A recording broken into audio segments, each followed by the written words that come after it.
This video has been sponsored by Squarespace. Every time Christmas rolls around, I find myself thinking about one particular story, and that is the 14th century tale of Sir Gawain and the Green Knight. Now I know that that's not exactly a holiday classic, but I do have a very distinct memory of being a kid around Christmas time and somehow getting my hands on a storybook version of this tale. And it does take place at Christmas time, and somewhere between the massive Green Knight riding in on his green horse and the red of the blood sprayed across the floor of the Court of the Round Table, it just got me in the holiday spirit. But it's not just the colors or the setting that connect this story to this season.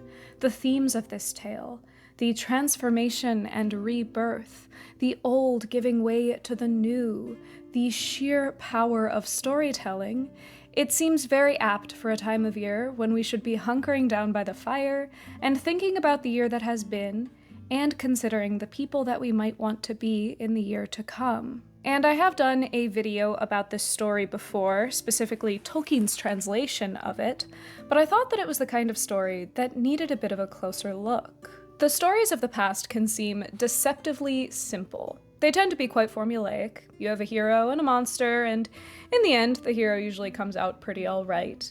But I've discovered that once you start digging into the context of these stories, the world that their original author and audience would have lived in, the concerns, fears, and hopes of the people that first heard and wrote these stories, even a 600-year-old myth can come to life in some really fascinating ways. So come and sit by my fake fireplace while I tell you a tale.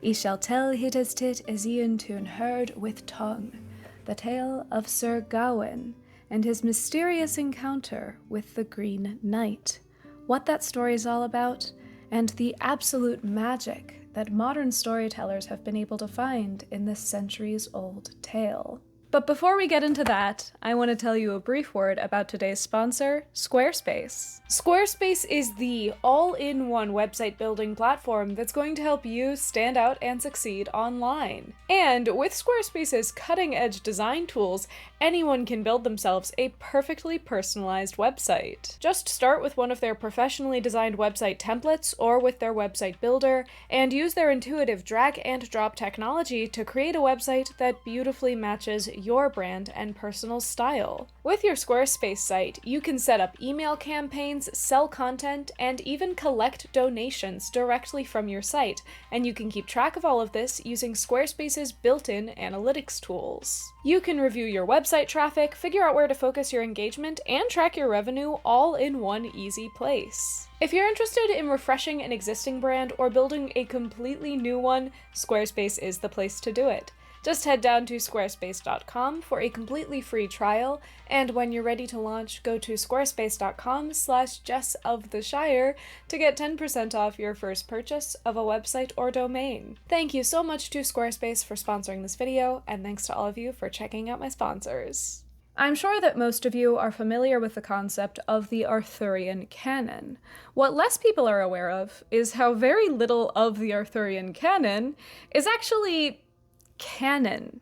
These stories are inconsistent, scattered, and highly changeable because when they were first being created, it was over the course of hundreds of years, across massive swaths of Europe, and by thousands of storytellers, all chorusing their contributions to this canon at once. Tolkien wrote once about the cauldron of story, and this was his theory that all stories exist in a simmering stew pot, and that in this pot, once they had been told, once they had entered the collective human consciousness, these stories would be broken down into their component parts. Each time a storyteller starts a new tale, they dip into the cauldron, pulling out pieces new and old, related and disparate, strange and familiar, patching these things together, reimagining and reusing these pieces in their new story. Once that tale had been told, it and all of these component parts would be returned to the cauldron, changed in innumerable tiny ways. This glacial process of transformation could take even a real historical figure, such as the original King Arthur, and transform him into a dragon-battling, nigh-immortal god king. Everything ends up in this pot at one point or another. History, language, religion, morality, culture, stewed together in a fascinating process of constant transformation. And I think that one of the best examples of the cauldron of story at work is the tales of King Arthur. A character like Sir Gawain, the protagonist of our legend, has existed since at least the 11th century in the collective human imagination, and across that time he has changed drastically. But there are some characteristics that, as Tolkien would say, became attached to this character more often in the Cauldron of Story. And these traits have come together to make Gawain one of the most popular characters in all of Arthur's stories. We first see a Gawain-like character emerging in Welsh myth, at that point called Gwalchmai. Gwalchmai was known to be the nephew of King Arthur, his sister's son, and he was noted in many of these stories for his heroism. As the legend of Arthur's court spread into England and France, Gwalchmai was brought with, known as Walnain or Gawain, and he took with him some curious Celtic traits. One of the strangest of these traits to our modern ears was the fact that his power was known to wax or wane depending on what time of the day it was. As night grew near, his power grew less. He was also known to have a noble steed, a horse named Gringalet, and at this time, he was the one who bore the sword Excalibur, who would become so notable in the later Arthurian myth as Arthur's sword. These characteristics altogether have led some scholars to propose that Gawain may have first been conceived as some kind of a derivation of a solar deity.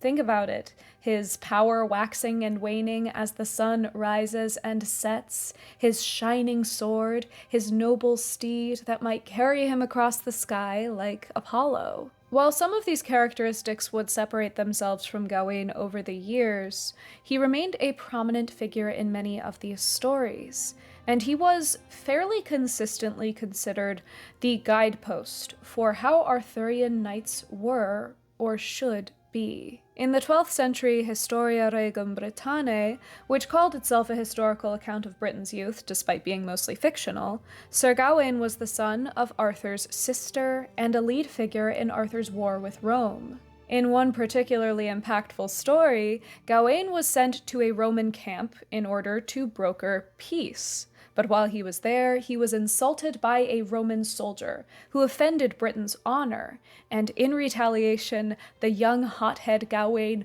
took his sword and swiped the Roman soldier's head clean off. These early tales painted Gawain out to be a fervent defender of Britain's honor, willing to spill blood at the slightest provocation if it meant defending the name of his king. Later iterations of these myths, such as the French romances by Chrétien de Troyes, depicted a much softer and more mannerly version of this hero, particularly noting how courteous and smooth he was with women. He was often brought up in other knight stories where he wasn't even the protagonist, as a point of comparison. You would have your main character, and then you would look at Gawain and say, what a perfect and courtly knight he is. Shouldn't our protagonist be more like him? In the 12th and 13th century, Gawain's character was not a very consistent one. Depending on the storyteller's taste, he could either be a courteous wooer of courtly women, or a brazen bull, swinging his sword at the slightest provocation. But one trait that was fairly universal is the fact that Gawain stood as that author's version of peak knightly behavior, whether that was good knightly behavior or bad knightly behavior. By the end of the 14th century, when the tale of Sir Gawain and the Green Knight is believed to have been recorded, Gawain was a very well-known character. He's a bit like our culture sees Superman today, except if we had been telling stories about Superman for over 400 years. And this means that the Gawain poet made a very specific choice when he chose to cast Gawain as the main character of his story. He was the protagonist of all protagonists, the most knightly knight possible, and that means that in one way or another, the tale of Sir Gawain and the Green Knight was in some way going to be about what it means to be a knight. The Gawain poet, although anonymous, was clearly a very educated person. Based on the teeny tiny slivers of information we have, they clearly knew theology, they knew history, and they knew how to tell a good story. We have every reason to believe that the author of this story wasn't just out there to tell an entertaining story, but also to get people to think a little bit about the things that they believed. They wanted to stage this story as a very intentional part of the larger Arthurian storytelling canon, and we can tell this because they begin the story by setting it in its time, in its place, and in its particular spot in the storytelling past. Sithen the sage and the assault what says to Troy, the borg Britaned and brent to bron de Genaskis, the took that the tramis of Tres on the rocked, what's tried for his treachery, the truest on earth. Now, to our modern ear, it may seem kind of bizarre to start off a story about King Arthur with the fall of Troy. But audiences of the 13th century would know that this was exactly what pieces like the Historiam Regum Britanniae had done some 200 years earlier and continued to do throughout the storytelling tradition. It was a trope for them, akin to ours starting a story out with Once Upon a Time. There was this idea that, at least within stories, you could trace the heritage of England's royalty all the way back to Aeneas, the hero from the fall of Troy. And in doing so, in connecting King Arthur to that ancient heroism, you made the story all the more legit. You can kind of view this introductory sequence as their version of world building. They were setting the era of King Arthur's peace in a particular time, in a particular setting. They were giving it backstory, and they were trying to make it seem way more cool. And this is something that we still do today. There's a reason that medieval-inspired fantasy is as popular as it is. None of us who are watching the BBC Merlin TV show are looking at that and thinking that that is history, that's how Britain actually happened. But because it is within the guise of history, it becomes more fascinating, because there's always a corner of your brain that wonders if it might be kind of real. After establishing this mirage of history, the poet goes on to explain precisely where and when we are, in the years of peace following Arthur's victory, but preceding his defeat, in an England that was much more mysterious than it is now. In this domain, more marvels have by men been seen than in any other that I know of since that olden time. The tale welcomes us into this pseudo-fantasy land at Christmas time, during the 15-day Yuletide celebration at the Round Table. The nights there were jolly, the women were beautiful, the feast sumptuous, because there wasn't really anything to worry about. War was a distant prospect, and all they had to concern themselves with was the possibility of adventure, of making for a good story. And it was a good story that King Arthur was after. In his hard-fought peace, King Arthur had begun to grow restless, and he demanded that before he would have a single bite of the beautiful feast that had been laid out, someone must tell him something exciting, a story, tell him about an adventure or a caper or some kind of a game or tournament. And the king always gets what he wishes for. A huge knight thundered through the doors of the court, riding a massive horse, dressed in fine garb, carrying a massive axe, but in his other hand was a bundle of holly, marking that he had not come for war, but for peace. But it was not this stranger's height, his garb, or his sudden appearance that had people respond to him with both horror and delight.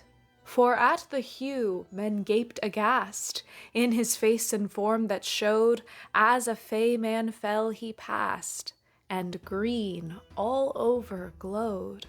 The knight, who was green from head to toe, stood before the king and declared that he was not there to fight, but rather for peace, for a Christmas game. He remarked that he'd heard a lot of good things about King Arthur and his knights, and he offered them a challenge. If any so hardy in this house here holds that he is, if so bold be his blood or his brain be so wild, that he stoutly dares strike one stroke for another, then I will give him as my gift the schism costly.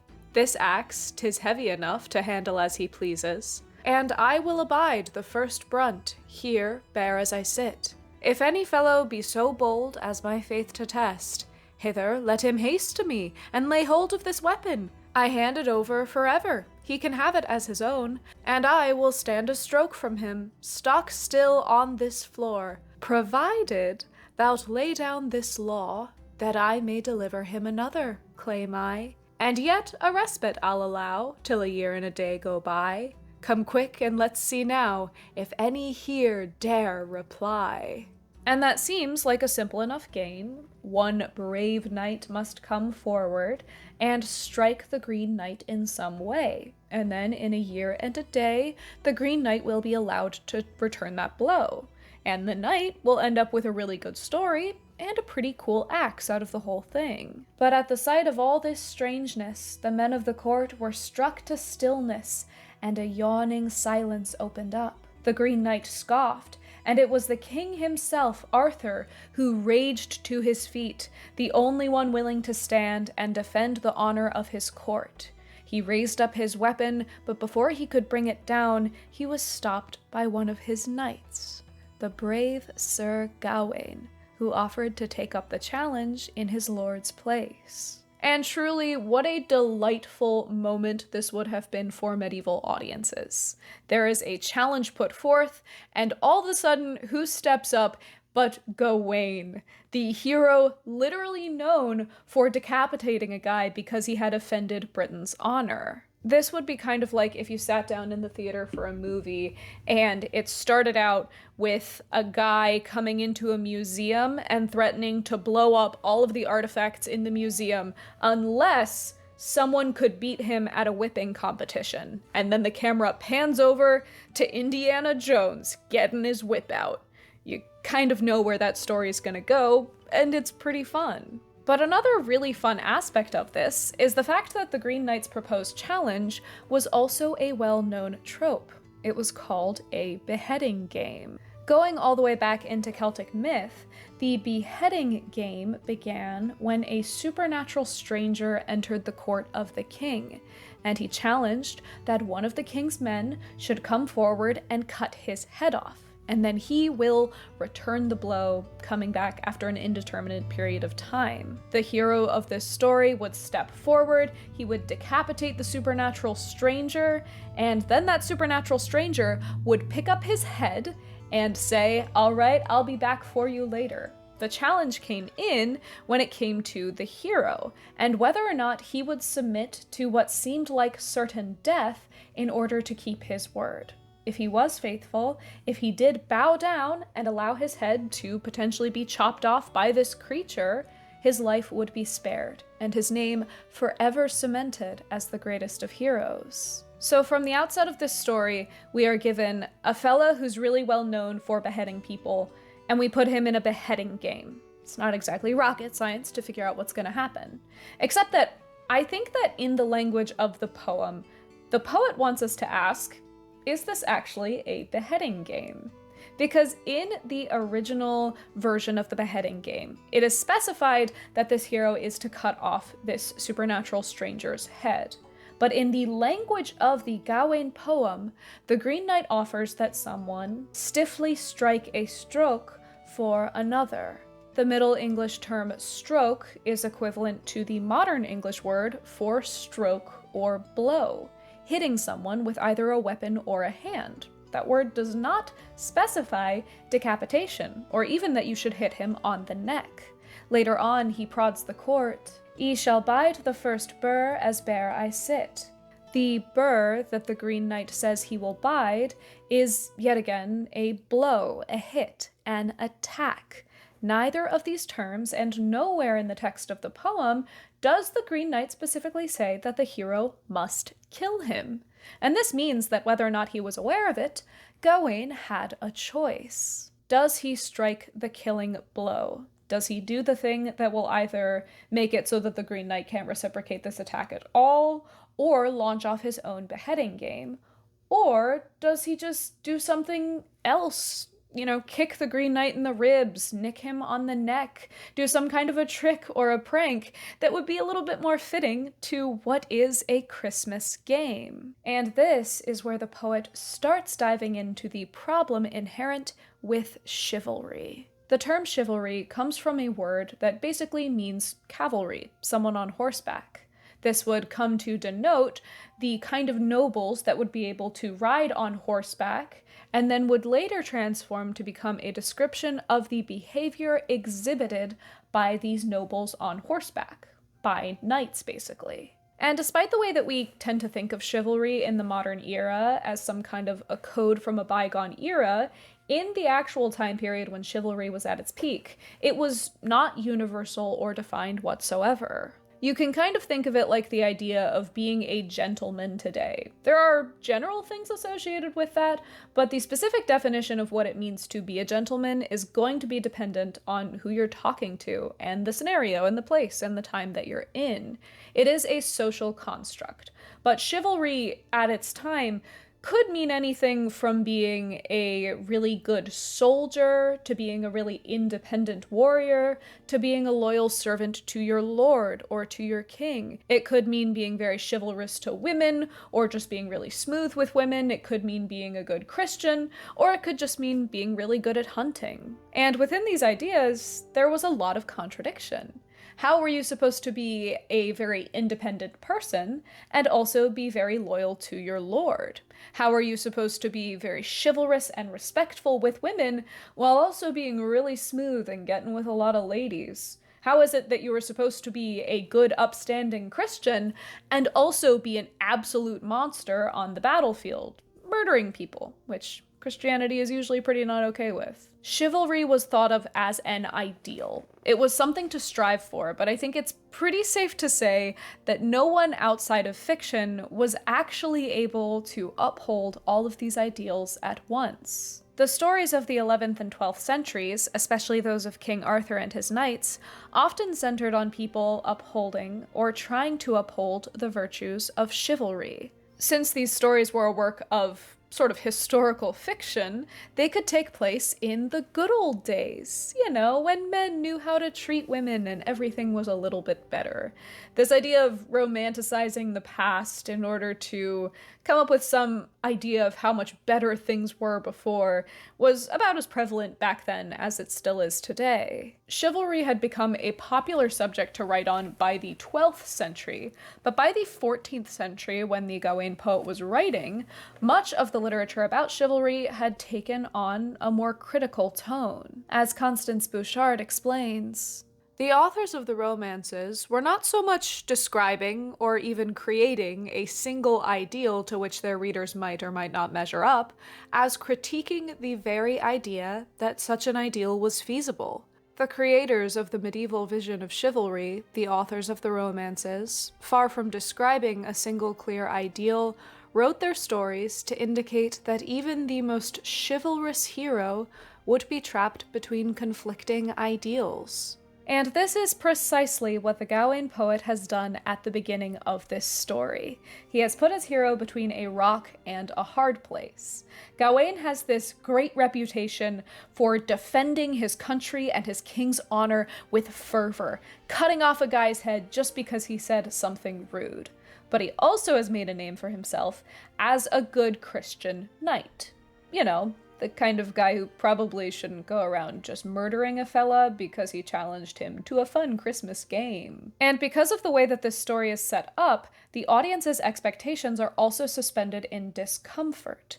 What is the right thing to do? Is it actually cool to kill somebody during a beheading game? What is the chivalrous thing to do in this situation? And what will Gawain, the model of chivalry, do? Well, as many questions were up in the air, Gawain did not hesitate all too much in making his choice. Gawain gripped on his axe, gathered, raised it, from aloft let it swiftly land where 'twas naked, so that the sharp of his blade shivered the bones and sank clean through the clear fat and clove it asunder, and the blade of the bright steel then bit into the ground. The Green Knight's head flew free, coating the ground in a layer of scarlet blood, and the knights of the court punted that rolling head back and forth like it was a game of kickball. But their revelry was cut short when the Green Knight stood up, plucked his head up off the ground, and told Gawain that in a year's time, on New Year's Day, he could go and find him at the Green Chapel, some 6 days north. The Green Knight rode off, and the celebration was finally allowed to commence, but the blood still stained the floor. Gawain's fate was now set. A year flew by far too quickly, and by Halloween, Gawain was preparing to make his journey and arming himself.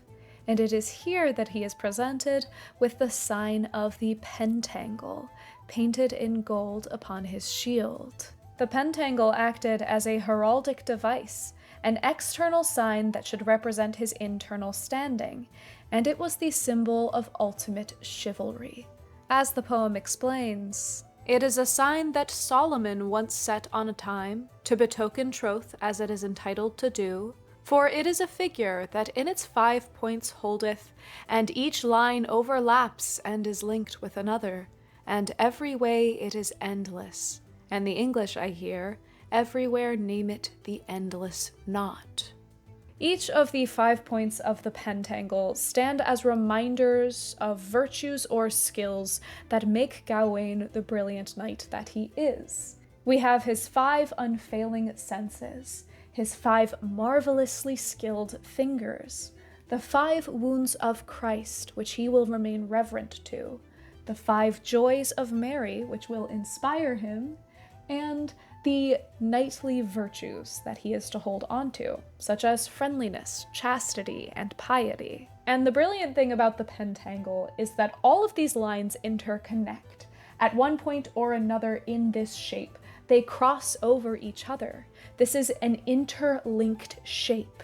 These ideas, these virtues, these hopes and dreams are interlocked together, and they cannot be broken from each other. They form an endless knot, 5 within 5 within 5. And when Gawain took the shield and adorned himself with the sign of the pentangle, that was him accepting that this is who he is, or at the very least, how other people perceive him to be. Gawain set off on his adventure atop his noble horse Gringolet, where the adventure ahead is really quite sparse on the details. The poet essentially gives this entire day's, weeks-long journey a paragraph, a singular verse. He brushes over things like Gawain climbing cliffs, facing foes in battle, fighting off wolves, even fighting a dragon. He doesn't really give us any details about that. And to the modern ear, that sounds insane. Most fantasy fiction is really based in action. Action is a very important part of that style of storytelling. So it seems insane that the most action-packed part of this entire quest, arguably the quest part of it, is totally brushed over. So, why is that? Well, I think it's because the fights and challenges that Gawain may have faced weren't the kind of fights or challenges that would genuinely challenge him.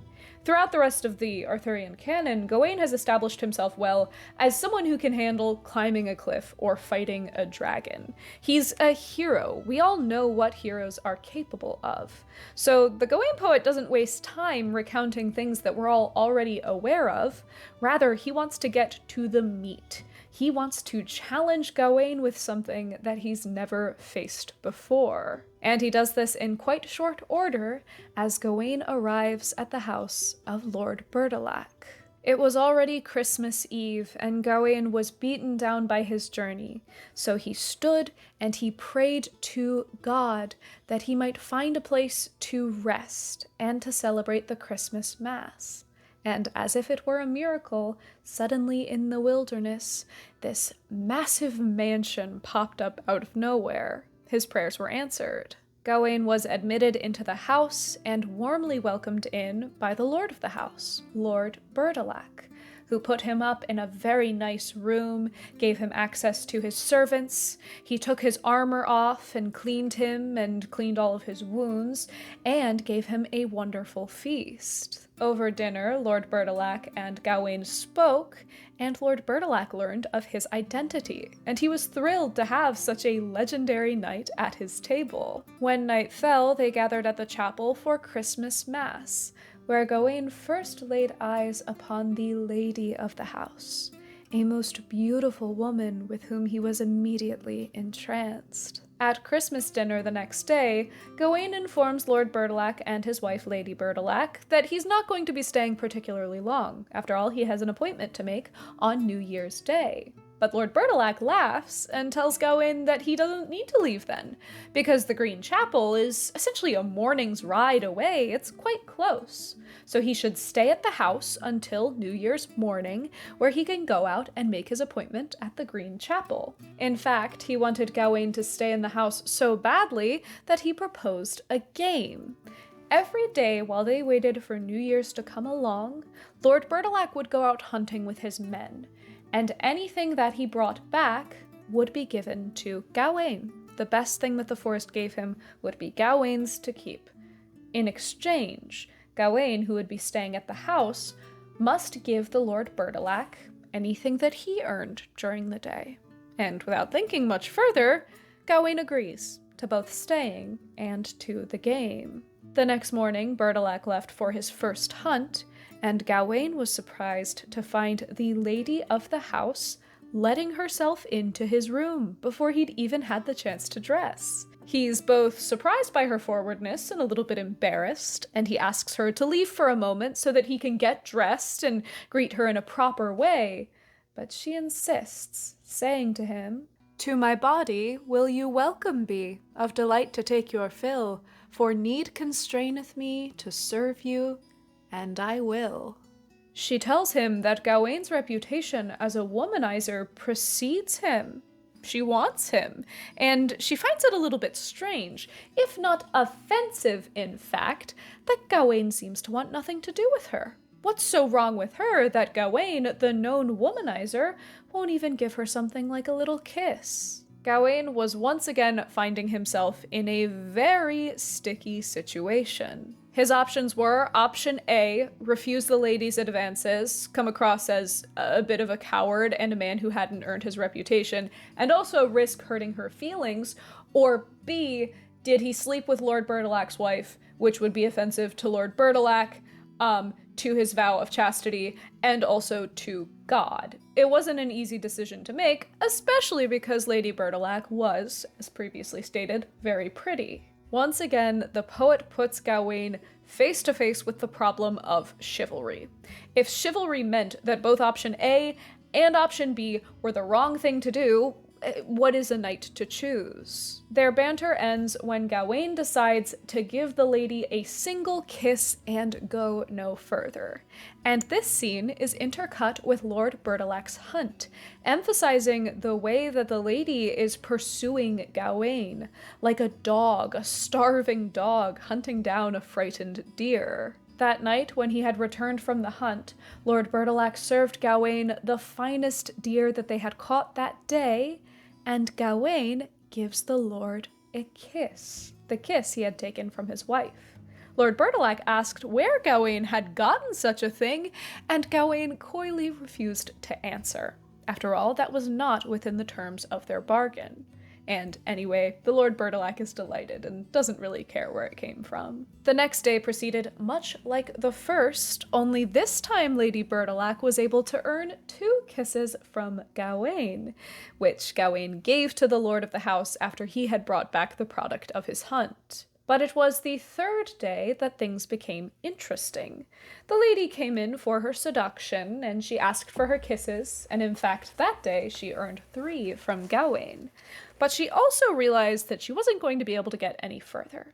So instead, she offers him a gift, a golden ring, so that he might carry a favor with him to his destiny. Gawain refuses, saying that he has nothing to give back to the lady, and so it wouldn't be right for him to take that prize from her.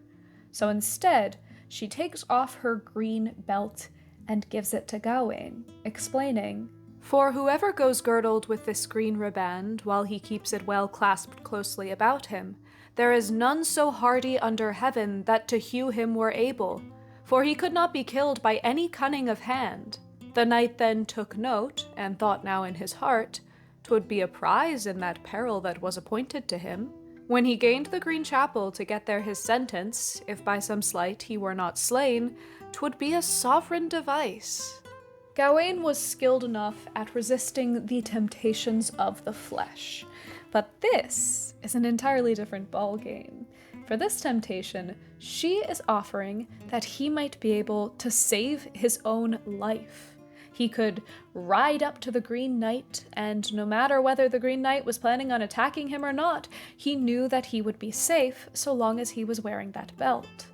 And so, Gawain took the belt, even agreeing to keep this from Lord Bertilak, to not give it to the lord of the house when he gave him his hunt. That night, Lord Bertilak gave Gawain a fox, and Gawain gave him the 3 kisses and nothing more. He had broken the terms of their agreement. On New Year's Day, Gawain rode out for the Green Chapel, wearing the sash about his waist, guided by one of the servants from Bertilak's house. The servant tries to tell Gawain to stop and to go home. He tells him that he doesn't need to risk his life in order to be a hero. He's already such a well-known knight. But Gawain refused, and he rode on to the Green Chapel, where he found the Green Knight, sharpening his axe in preparation for their meeting. They greeted each other, and Gawain knelt down, presenting his neck ready for the reciprocation. But as the Green Knight brought down his axe, Gawain flinched. The Green Knight teased him, saying that he certainly didn't flinch when Gawain had first attacked him, and so Gawain settles himself to prepare for the next blow. But even though Gawain doesn't flinch this time, the Green Knight still pulls this blow back and does not strike Gawain. But it is on the 3rd blow that he brings his axe down and draws blood, a tiny little cut on Gawain's neck. Gawain felt this blood be drawn, and he sprang to his feet, declaring, "Have done, sir, with thy dints. Now deal me no more. I have stood from thee a stroke without strife upon this spot, and if thou offerest me others, I shall answer thee promptly, and give as good again, and as grim, be assured, shall pay. But one stroke, here's my due, as the covenant clear did say, that in Arthur's halls we drew, and so, good sir, now stay." It would seem that one way or another, Gawain had come to realize that this game did not necessitate decapitation. With even the gentlest of blows returned, the bargain was complete. Perhaps now Gawain understood the true value of life, and how reckless he had been when he decapitated the Green Knight for a silly Christmas game. But he certainly wasn't ready to admit that out loud yet. But in the face of Gawain flinching away in fear, declaring that the game is done, the Green Knight just laughs. And he tells him that the real test has already been complete. Those first 2 swings which he intentionally pulled back were for the first 2 days in Lord Bertilak's home, when Gawain did properly fulfill the bargain that they had set forth.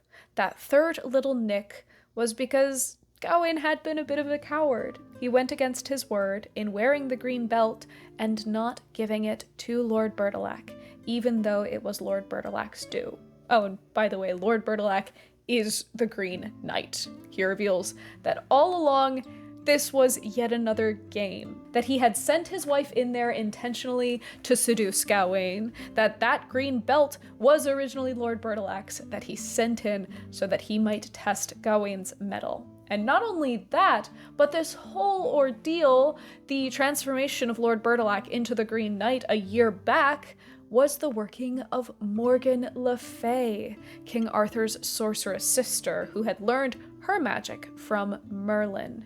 This whole thing had been a setup. And this is the point of the story when things really would have gotten interesting for a medieval audience. To most of this audience, the beheading game was a well-trod and well-understood formula.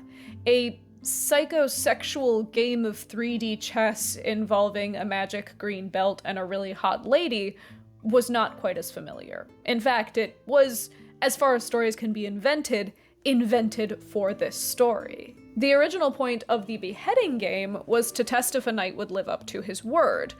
The intent of this game was far less clear because he was kind of fighting zero-sum games the whole time. He was given 2 bad options and forced to choose. And what's even more crazy is that Gawain failed this test, at least in some way. He did not give up the belt when he should have. He loved his life more than he loved the honor of his word. And how is it that this greatest of all knights responds to his failure with a whole lot of excuses? His initial attack of excuses is to try and blame the belt itself for everything that went down. He said that the belt somehow brought on his cowardice and applied the cowardice to him from the outside, so it wasn't really his fault, it was the belt's fault. When this argument falls flat, he goes on to blame women, to blame the seduction of the lady of the house. Much like Eve and Adam in the Garden of Eden, he was helpless to her womanly wiles. Underneath all of these excuses is the fact that Gawain really needed someone to blame beyond himself, because he had constructed his entire identity on being the perfect knight. He was the knight of the pentangle, these unbreakable virtues, that if one of these points shattered, the whole thing is gonna pop apart. Surely then, if he failed because he was the knight of the pentangle, it was not his fault, but something else's fault that had caused him to fall. But Lord Bertilak just laughed and laughed at Gawain's predicament. He explains that Gawain certainly did fail, but his failing, not wanting to die, that was a pretty excusable one. But in this you lacked, sir, a little, and of loyalty came short. But that was for no artful wickedness, nor for wooing either, but because you loved your own life. The less do I blame you. The Green Knight does not, however, let Gawain off easily. It was not the belt that brought this on. It wasn't the lady's fault. This was a mistake. This was a sin that Gawain did commit. However, as Lord Bertilak says, it's really not that much of a sin to want to live. He did lie, but it was for a pretty good reason. The fact is, and the point that Lord Bertilak tries to drive home is, that Gawain is human. He is not the knight of the pentangle because no one can be. And if he would set aside these outward expressions of his heroism and realize that he is just a fallible man, he's going to be a whole lot happier. The Green Knight, or Lord Bertilak, sent Gawain on his way home. And it seems like on the journey, Gawain had some time to think. Because far from the person trying to push off blame earlier in the story with Lord Bertilak, when he returns to Camelot, he is entirely self-blaming. He walked in saying that he had failed completely, that he did not deserve to be a knight, that he was forever going to wear this green sash as a sign of his failure and of his shame. Gawain's mentality here, this all-or-nothing mindset, does seem to be grounded, or at least embodied, by the shape of the pentangle. As I said, you can't remove any one of these points, or even any one of these sticks, without the whole thing flying apart. It seems like the poet is trying to say that Gawain's conception of chivalry is a very delicate thing, and with even the slightest of bumps, the whole thing can shatter. But Lord Bertilak's counter-argument is that it doesn't have to be this way. Perhaps that was the true point of this whole venture, to teach Gawain that he was human, that he needed to look beyond the pentangle and represent the man that he truly was if he really wanted to be virtuous. But it is very worth noting that out of these 3 different kind of conclusions that you can reach, that Gawain did nothing wrong, that he did everything wrong and doesn't deserve to be a knight, or that he kind of messed up but it's okay, none of these are presented as the sum total of the truth. None of these are confirmed by the poet to be the right way of thinking. Obviously, Gawain's initial impulse to shirk all blame is kind of a coward's way out, and that's not the way that you grow as a person, but also the idea that he doesn't deserve to be a knight whatsoever just because he made a pretty understandable mistake, that's not really constructive either. But even Lord Bertilak's more moderate approach has its own problems. In my opinion, he lets Gawain off a little bit too easily for his recklessness, not just with the game at Lord Bertilak's house, but also with that initial beheading. Besides, the fact that Gawain claimed to be the Knight of the Pentangle, but did not uphold those values, that is a problem. He should be honest to his word. The Gawain poet set out to ask questions, to highlight contradictions, and to put comfortable, familiar characters in uncomfortable positions, and he refused to tell anybody what to think or what it all means, the whole story. I think that there is a lot more moral grayness and ambiguity in this poem than most people would catch on a first read. And I believe that this ambiguity was formed and founded in the very specific time that the poet was writing this story, a time when change was most certainly in the air. The system of kings, lords, knights, and nobles that had first shaped the concept of chivalry was over 200 years old at the time of this poem's composition. The stories of the Arthurian mythos had been spun, retold, rehashed by so many people across so much time and space. So by the end of the 14th century, authors weren't necessarily all looking to create the new best story. Rather, they were looking at the old stories and they were trying to make sense of it all. They wanted to use the tool of fantasy, which by this time they were well acquainted with, to dig deeper into what it means to be human. Sir Gawain and the Green Knight is also a poem that was part of the alliterative revival. This was a movement that spanned the 14th to 16th centuries, that reached back to the Old English poetic sensibility, eschewing the rhyming poetry that had become standard that had come in from France. In the poems of the alliterative revival, they made full and ready use of alliteration, of starting words out with the same letter or the same sound, and this made for a kind of more stern and choppy poetry than the very lyrical, rhyming French version of poetry, but it also made for something that evoked older times and, perhaps as they saw it, simpler times. Although it didn't last particularly long in the grand scheme of things, scholars also believe that the alliterative revival may have been one of the first poetic styles to begin integrating the vernacular language, the language of the common people, into this poetry. Although it was not an organized movement by any means, this wasn't like 5 guys in a conference room all deciding we're going to have a revival. You can find certain consistencies in things like vocabulary and tone and subject in these alliterative revival poems.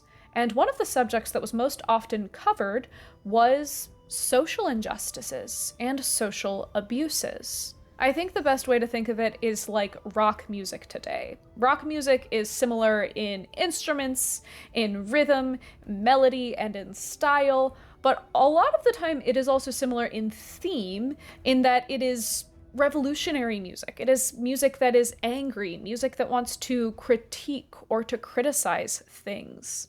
And so it is that a poem like Sir Gawain and the Green Knight, which was part of the alliterative revival, it would not be out of the ordinary for this to be a poem that was overturning and examining these traditionally held values. This piece of poetry is so fun.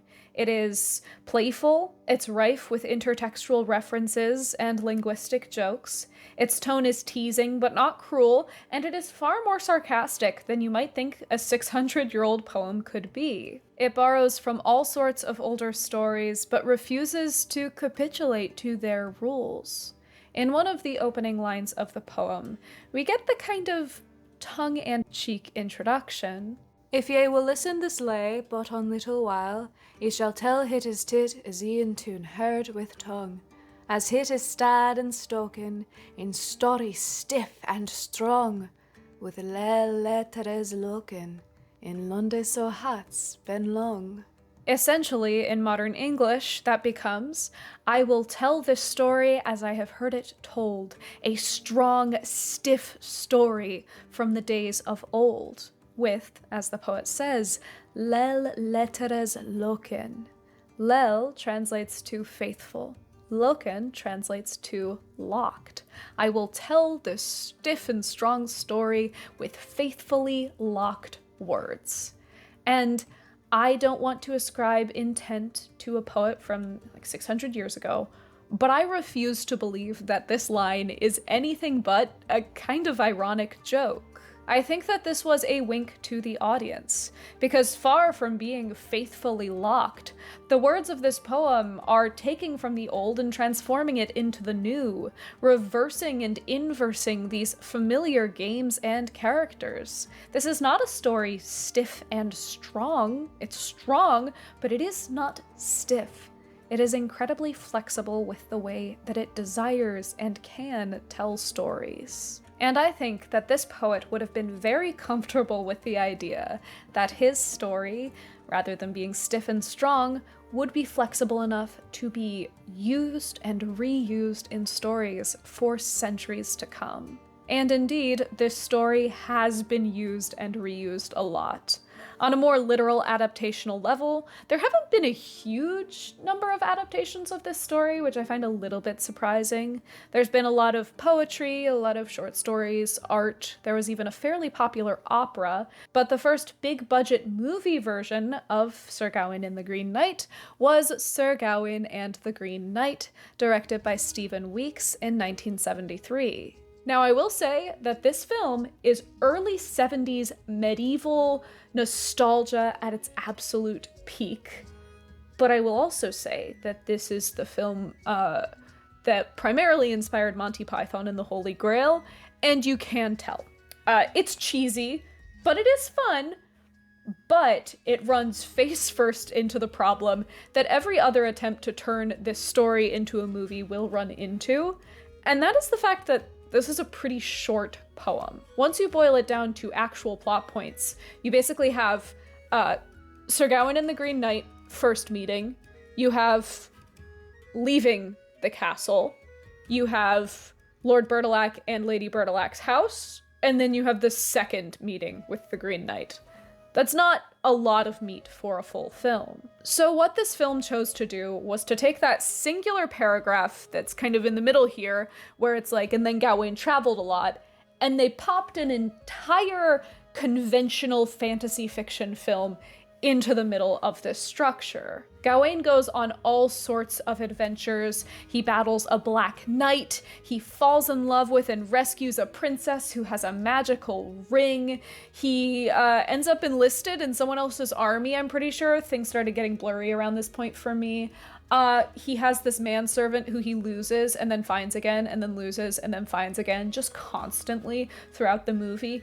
Again, a lot of things in this just felt like Monty Python scenes, which is still pretty funny. There's also a villain named Fortinbras, like Fortinbras from Hamlet, but he's not Fortinbras from Hamlet, which was really just a mind bend for me.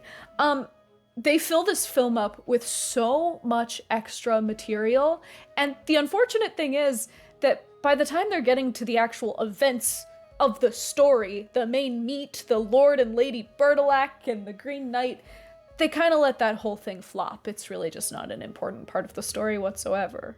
This is an adaptation that I think loses grasp of the fact that the original poem was not an adventure story. In fact, it was so not an adventure story that they skipped over the adventure part entirely. Stephen Weeks would give this story another go in Sword of the Valiant, but that's not really any more illuminating of an adaptation and kind of falls into the same traps. I do not have a problem with these adaptations being unfaithful. I did a whole video about how I don't think that adaptations need to be faithful in order to be good. Rather, my problem with this adaptation lies in just how surface level I think they read into the original poem. And I think that this does come from something that I see a lot when people are analyzing older stories, especially Beowulf, which is that people just assume there wasn't much going on under the hood. They see the actual events of the story. Hero faces monster, hero fights monster, monster wins, or hero wins, and they think that that's all the story was to tell. And this whole thing is not helped by the fact that so many people have a bias against people of the past. They think they were stupid and that they wouldn't get fantasy on the same level that we get it today. But even back then, back in the day of Beowulf or Sir Gawain and the Green Knight, people understood that fiction was a tool that could be used to explore these hard-to-explore areas of life. Chivalry, love, life, death, and heroism. Fiction was sometimes the field that you needed to take these unreal, inaccessible ideas and treat them as if they were real. And this notion of fantasy, this use of fantasy, is most certainly something that the people of the past were capable of. Within Sir Gawain and the Green Knight, beneath this shiny veneer of heroism and medieval adventure, there is a massively complex and rich story. And there is one adaptation that takes this complexity and runs with it right off the cliff, and I love it. And that is David Lowery's 2021 The Green Knight. And I should let you know now that spoilers lie ahead for that whole movie, which, yes, is slightly different from the plot of the original poem. So if you want to go watch that movie unspoiled, I guess pause this video and come back in like 2.5 hours. Now, this is an adaptation that I think I could call divisive. It is not faithful. In some very serious ways, it deviates from some very important plot points from the original poem.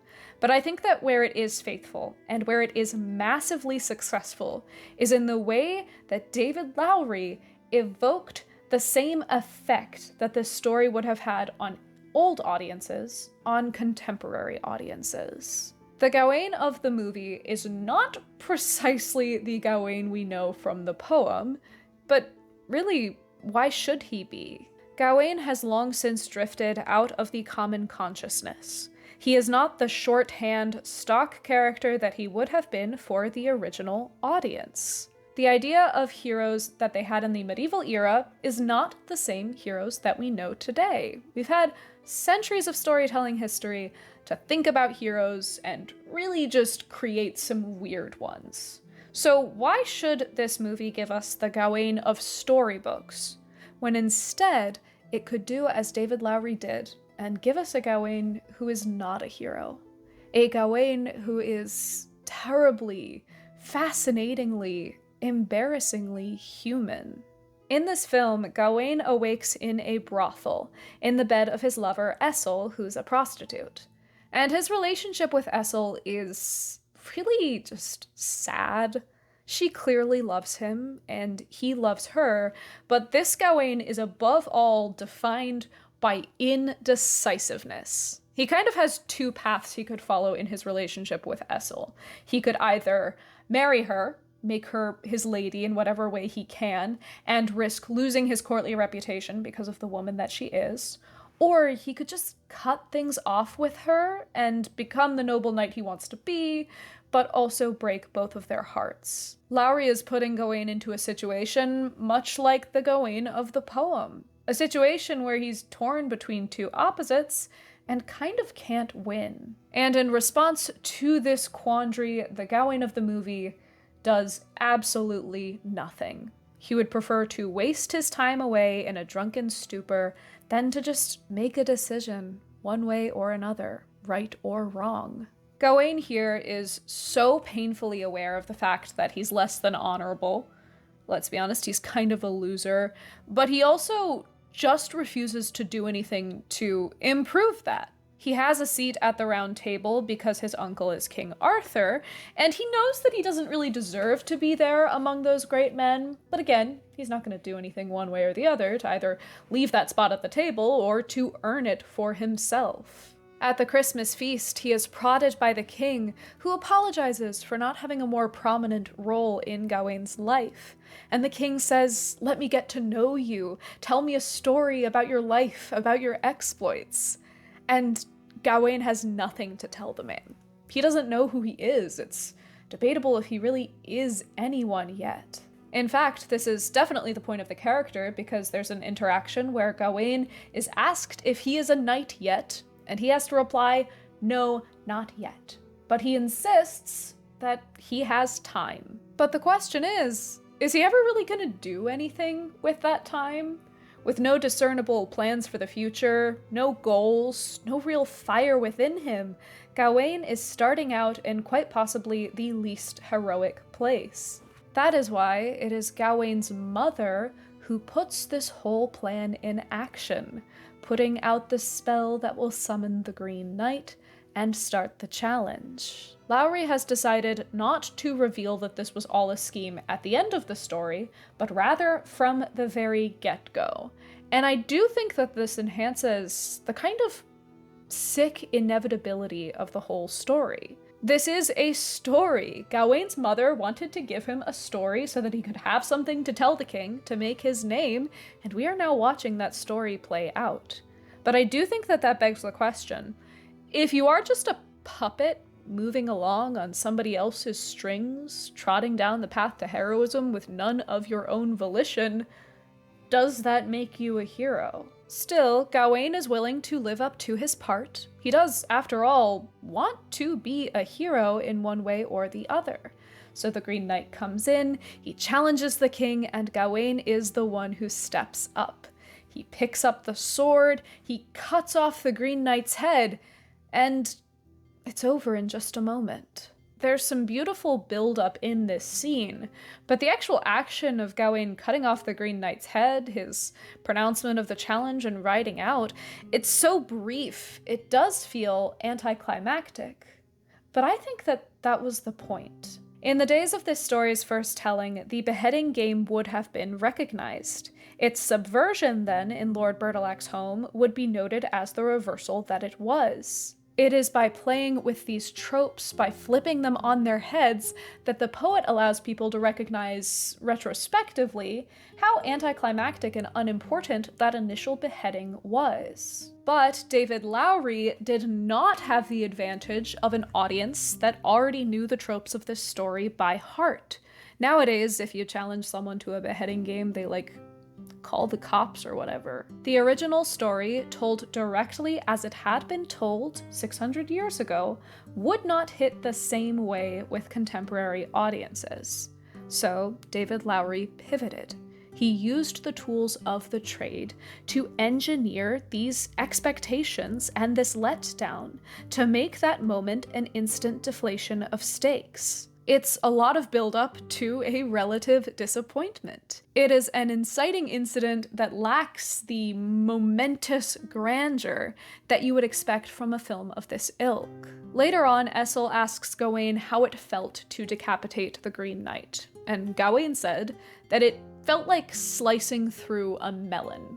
Essel presses him, and Gawain admits that it felt like nothing. It probably should have felt like something, the start of a transformation, the start of a great adventure. But it really was a moment that passed by in an instant. It was nothing. He is armed for his adventure, and he heads out of the bleak castle into a wintry wilderness. The world that David Lowery is presenting here is not the original world of the poem, of Arthur in his prime, Arthur in his days of peace. This is an Arthur at the end of his life, and his whole kingdom has passed through its beautiful spring, its magnificent summer, and it's in its autumn, quickly tipping into winter. The forests that we see are cold, remote, nearly alien. Alongside the road, people are cutting down trees. Men are working further and further to slice back the encroaching green decay. Even the adventures that fill out that sparse central section of the poem are not very adventurous. Although, like the 1970s film, they do fill out this adventure, they do add things that happen into the story, they did not fall into the same trap of trying to turn this into a proper action-adventure fantasy film. Rather, the journey portion of this film is quiet, meditative, and frankly bizarre. David Lowery has said that this movie first came to him as not related to Sir Gawain and the Green Knight at all. It was going to be a more generic fantasy film that was just a very quiet journey of a man on a quest. Wide landscape shots, silent atmospheric moments. And although this movie did end up getting more of a focus and more of a scope, I think you can still feel that instinct towards letting moments be slow and quiet, letting the adventure expand as it naturally would, traveling alone through a desolate world. He fills out these sequences not with action or with sword fights, but with long landscape shots, staggering 360s, unexplained phenomena like giants passing through the mist, a whisper of the magic of the old world, making way for a broken new one.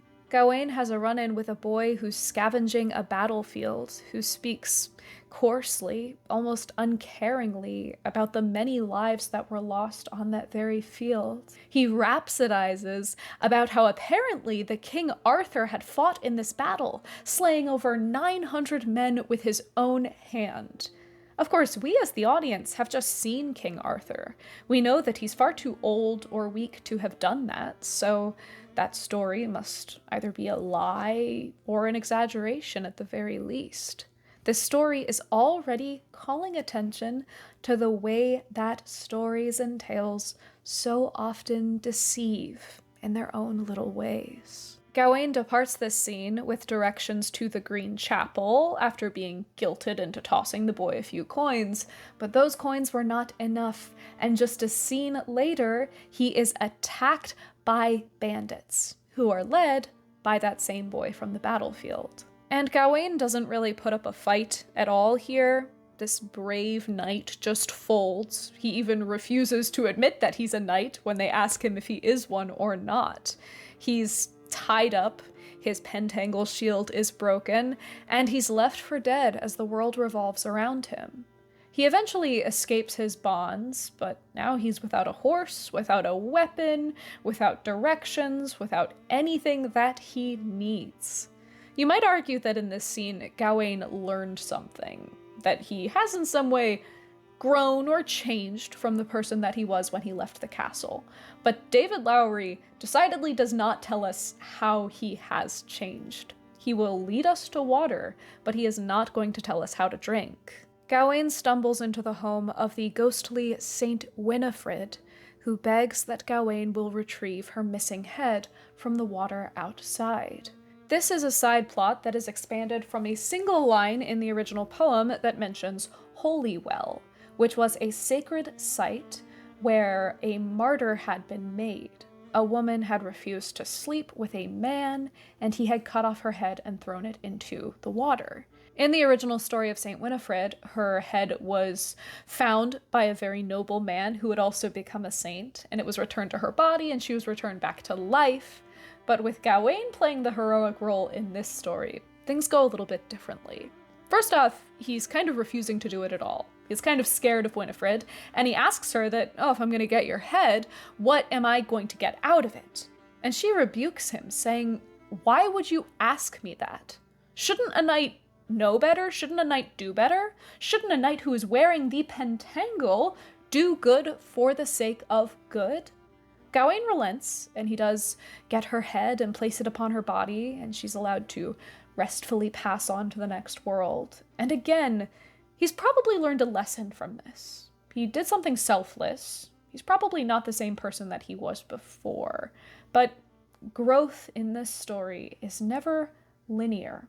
It's a very hard thing to understand.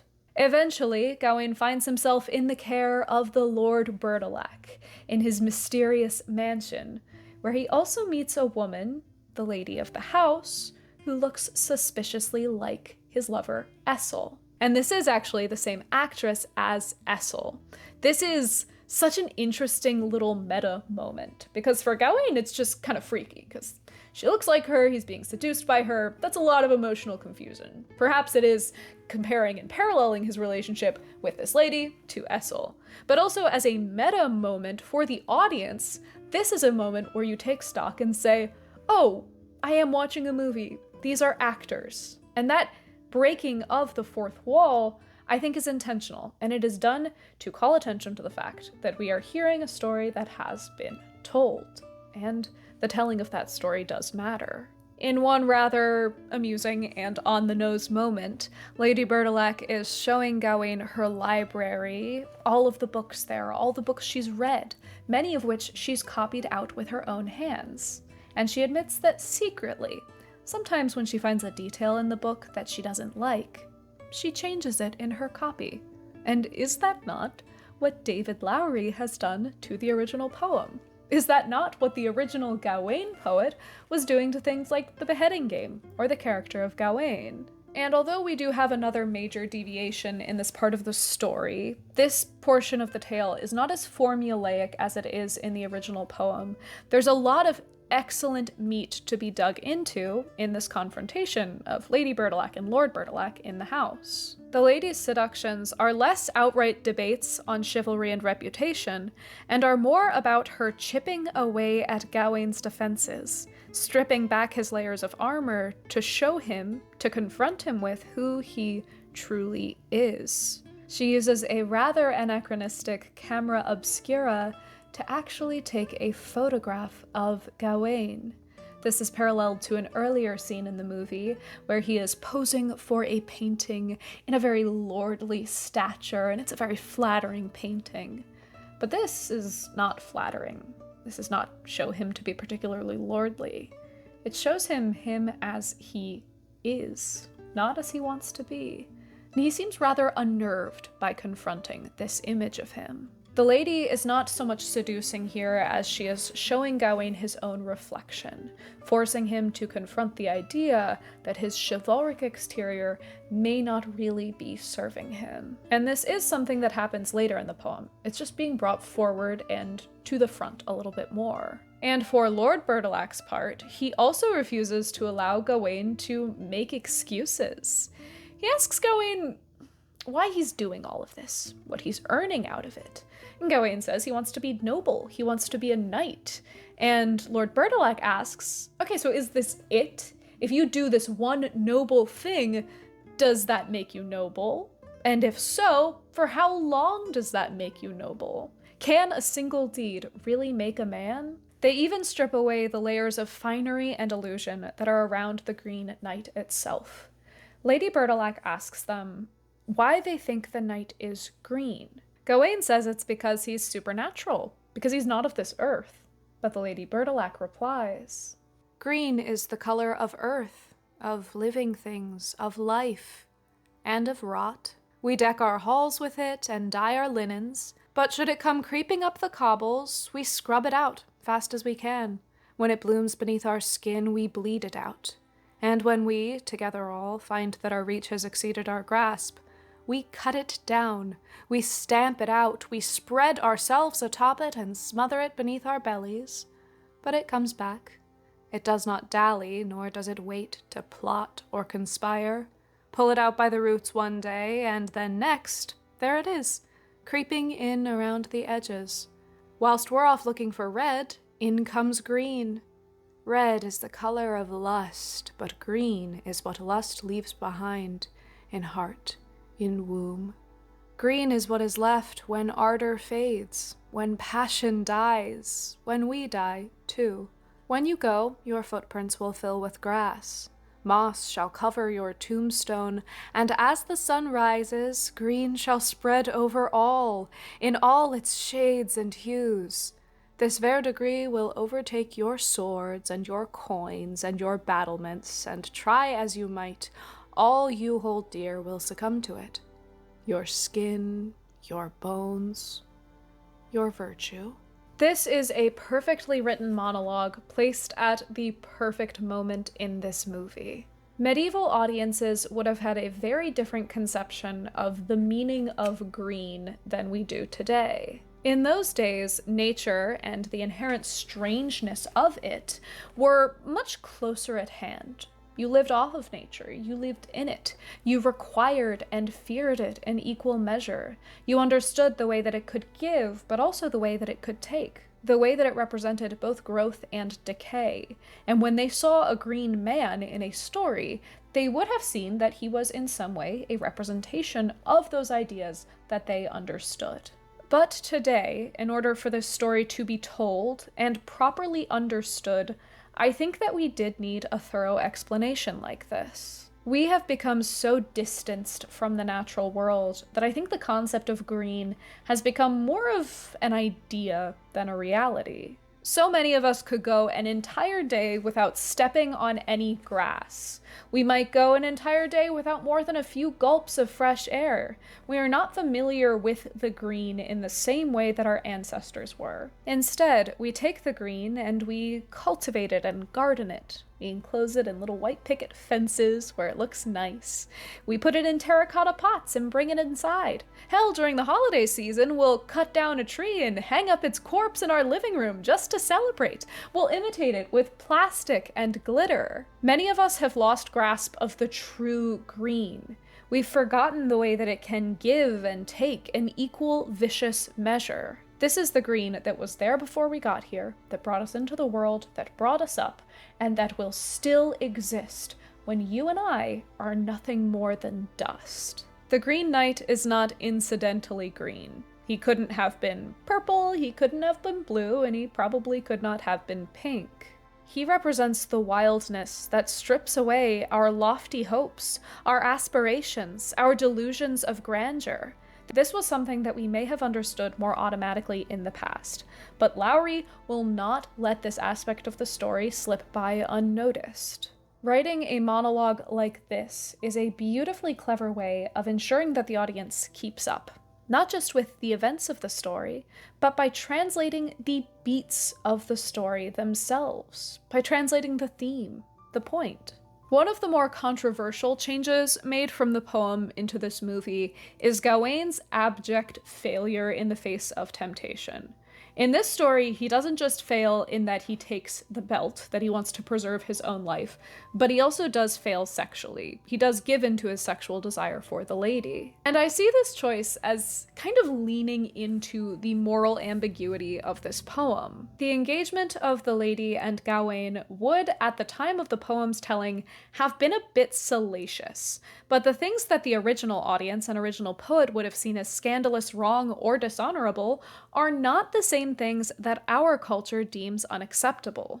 This scene is uncomfortable and gross, and I think it's meant to be. It's there as a shock factor because the interactions of the lady and Gawain originally would have been a bit of a shock.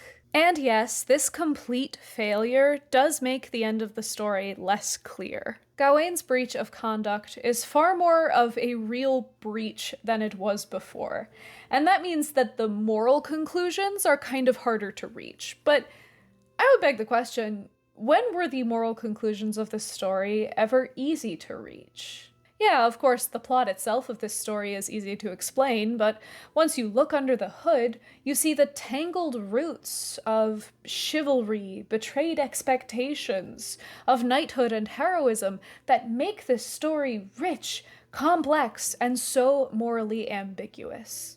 Yes, I would say that they're upping the complexity of the moral conclusions of this story, but again, we are a different audience with different expectations than the original medieval audience.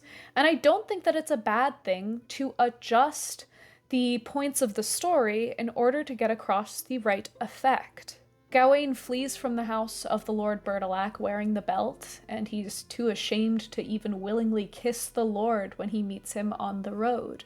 And he is guided on his way not by a servant of the house, but by the same fox that he's run into again and again on his journey. And I know that the talking fox in this movie caught a little bit of flack, but in its defense, there is an older story of Sir Gawain in which he is accompanied by a talking fox, so I think it is perfectly reasonable. Plus, this fox has a kind of weird voice. I believe it's a bunch of different actors with their voices melded together. But one of the more prominent voices is that of Gawain's mother. The same mother who first put this game into action.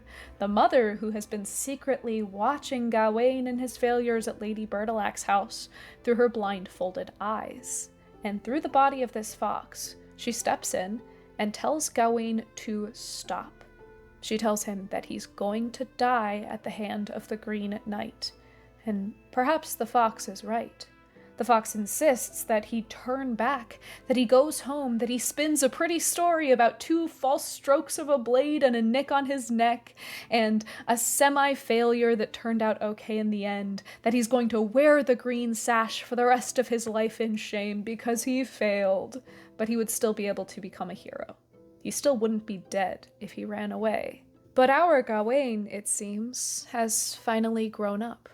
He's still a coward, he's still afraid, but he seems to recognize in a way that the original Gawain of the original poem did not, that he needed to see this story through properly, that he needed to get to the middle of things, that he needed to get to the heart of things. Much like in the poem, Gawain first flinches from the knight's axe. The knight teases him, saying that he's had a whole year to prepare. Why is he not more ready for his head to be cut off? And Gawain says that were it 1 year or 100 years, he would still be the man that he is in this moment. As the Green Knight raises his axe again, Gawain flinches away, scrambling to ask, "Is this really all there is?" And quite frankly, the audience may be feeling the same thing. Despite how much of the story has passed, despite all of this buildup, this second beheading, much like the first, it feels anticlimactic. It feels like there should be more to this story, like there should be some way for Gawain to do something to determine his own fate. But as the Green Knight says, "What else ought there be?" One more time the knight hefts up his axe, and for a moment, Gawain considers what it would mean to run.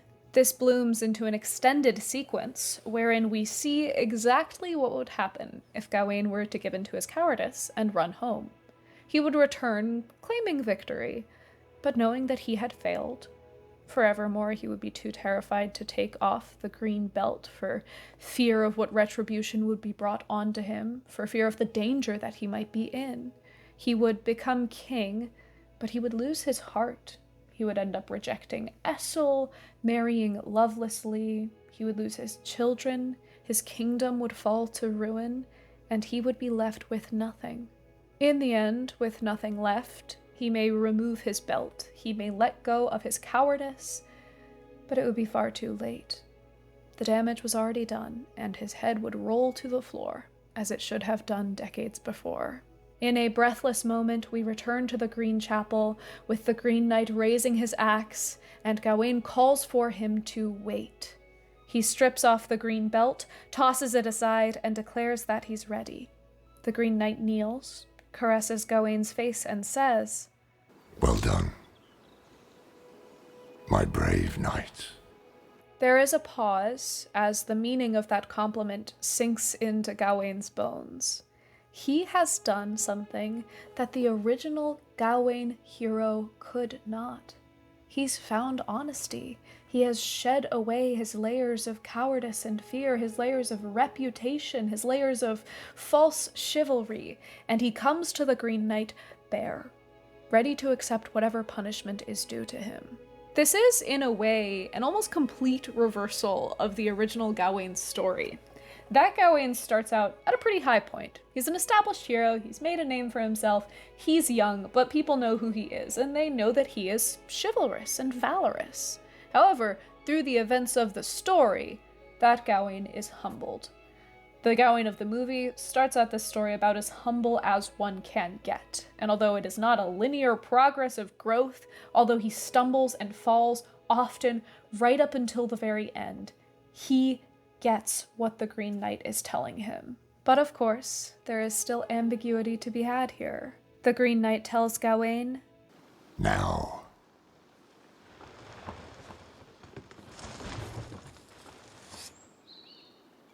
off with your head." and the film ends. Words truly cannot describe how frustratingly good this ending is. David Lowery knew that audiences these days are okay with a kind of morally gray and ambiguous ending. We are all intimately familiar with the concept of a cliffhanger. So for him to pull off an ending that manages to frustrate us, people who are primed for this kind of ending, so entirely, it is quite the feat. Because the really frustrating thing about this is that I honestly don't think it matters whether or not the Green Knight killed Gawain. We want to know because we are the people that watch this movie. But for the point of the movie, it is okay that they cut it off there. Whether or not Gawain lives or dies, he has made right with himself. He may want to live, of course, but not at the peril of his soul, not enough to hold onto the green belt. It is out of his hands, but we are comfortable in the knowledge that our hero did do the right thing. It's about as happy of an ending as I think we could get. One of the most impressive things about this movie is that David Lowery has created a hero's journey that feels fresh. We have run the full gambit of heroes. We've had our Supermans and our Ironmans, our heroes and our anti-heroes, our heroes turned villains, our villains turned heroes. We have had heroes turn villains, turns heroes again. We've seen it all. In the 600 years since the story was told, we have really managed to dig deep on what it means to be a hero, and we've told a lot of these stories again and again. So for David Lowery to find a way to create a hero that is so compelling and irritating and fascinating and frustrating and interesting, it's a marvel to me. There are so many things that you could try and claim that Sir Gawain and the Green Knight is about. It could be about the language and the poetry, the complex network of sexuality, deviancy, and queerness that it plays with, the heroism, the chivalry, the paganism giving way to Christianity. But I think that at its heart, Sir Gawain and the Green Knight is a story about what it means to tell a story. And I think that in adapting that aspect of this, David Lowery nailed it. The costumes are dazzling and strange. They perfectly straddle the line between suggesting history, but certainly being fantasy. The color palette of this film is cool and gray, but punched through with these moments of staggering color. The sort of visuals you could only imagine in a storybook. The camera sways between realistic and grounded moments, and these grandiose panoramic shots, these things that make it so clear that you are looking through the lens of a camera. Lowery said that everything from Dracula to The Lord of the Rings to Tim Burton's Sleepy Hollow made it into the inspirations for the way that this film looks. And even if you don't recognize these references right off the bat, I think there's a corner of your brain that recognizes that you've seen something like this before. He is playing on not the knowledge base that they had in the medieval period, like the original poet was, but on the knowledge base that we have today. And I think that the music is really the mortar that holds this whole thing together. Daniel Hart, the composer for this film, has quickly catapulted to the top of my list of favorite composers. He has beat Howard Shore, which as a Lord of the Rings fan is astonishing to me, but between this and Interview with the Vampire, I can't deal with this soundtrack. It's so good. He uses a combination of real medieval instruments with very bizarre modern ones. There's a lot of ambient droning and strange percussion, so that you can't fully settle into this feeling like a modern movie or a classical film. There are some really wonderful references to Christian church music, older church music in this soundtrack. There's this one song that sounds like O Come, O Come Emmanuel on steroids, and I love it. There's even a choral number where the lyrics are in the language that the medieval composer Hildegard von Bingen wrote, which is just so cool, and I think that it's something that Hildegard would have been very excited about.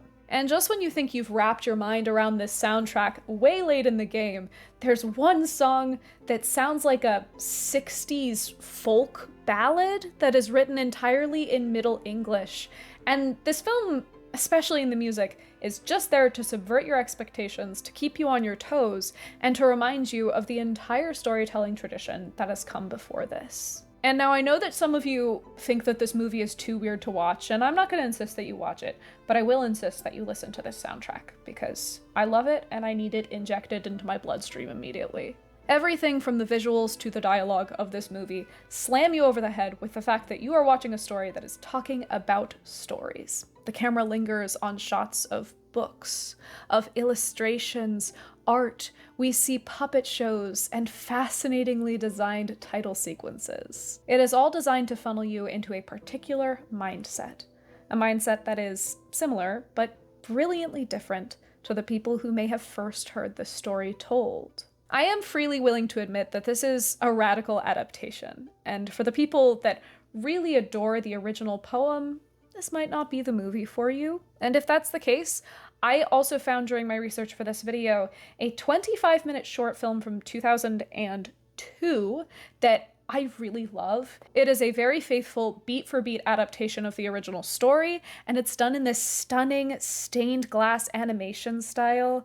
It is fluid and dreamy, and it goes through the story without losing the strangeness that characterizes the original poem. But the really, really neat thing about adaptation is that all of these different iterations of this story can exist at once. You can dive into the bizarre moodiness of David Lowery's film. You can watch Stephen Weeks's rollicking fantasy adventures. You can even read the original poem still in its native tongue, its rich Middle English, or you can read one of the many hundreds of translations done by different authors with different skills, different tastes, and different biases. It is such a unique and delightful privilege for me to be able to look back at a story that is 600 years old and see an author that feels familiar.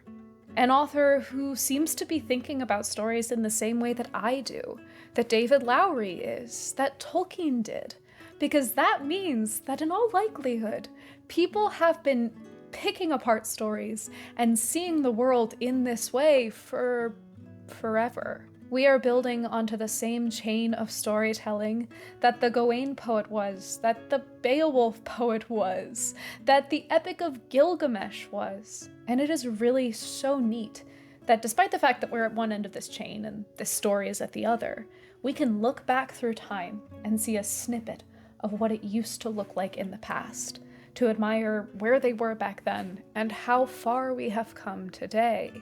Some stories are good and some stories are bad. I love some stories and I really don't like others, as I'm sure you do too.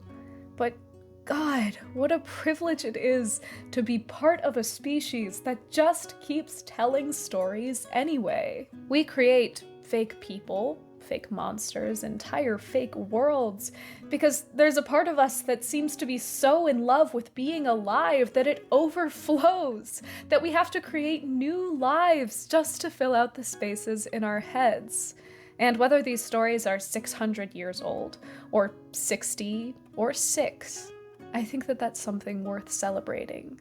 So I do sincerely hope that this holiday season, you'll take a second to sit down and crack open a really old book, or a new one, I'm not picky, or to sit down with some friends and tell stories or jokes, or to watch a really good movie or a really bad one, to create stories and to consume them, because that is what it is all about. Oh, and if a really big green guy walks in and tells you to hit him, probably don't. This video is coming out after Christmas, but if King Arthur and his knights can party for 15 days following the 25th, so can we. So I hope that you are having a very happy, safe, and sane holiday season. Be sure to leave a comment telling me what your favorite version of this story is. I will not be offended if you say you don't like the David Lowery movie, but keep it respectful because I really do, and frankly, it will hurt my feelings a little bit if you're mean about it. Do be warned that I am going to be taking next week off because I watched The Green Knight like 4 times this week to prepare for this video, and I think that I need to hibernate for as long as possible. But I will be back in January with some new videos and some news about upload schedules. So be sure to stay tuned for that and consider subscribing if you want to stick around for stuff. I have been sitting on this floor for more hours than I would like to count, and I'm so hungry, and there's a potato with my name on it out there, so I do hope that you enjoyed this video, and I hope that you have a very happy, hoppity day.